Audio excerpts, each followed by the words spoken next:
Ang isa sa mga pinakamasayang bagay sa buhay ay ang magkaroon ng mga tunay na kaibigan, hindi lang sila ang kasama mo sa mga masasayang sandali, kundi pati na rin sa mga mahihirap na pagsubok. Hindi lang sila ang nagbibigay ng saya at suporta sa iyo, kundi pati na rin ang inspirasyon at paghamon. Hindi lang sila ang nag-e-enjoy kasama mo, kundi pati na rin ang nagtatrabaho kasama mo.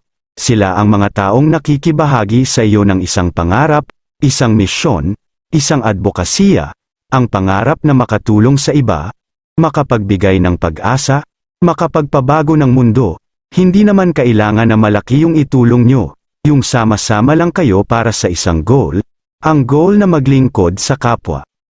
Nasaan na kaya sila ngayon? Sana ay masaya sila kung nasaan man sila. Sana ay natupad na nila ang kanilang mga layunin sa buhay, o kaya ay patuloy pa rin silang lumalaban para dito, hanggang sa muli nating pagsasama-sama.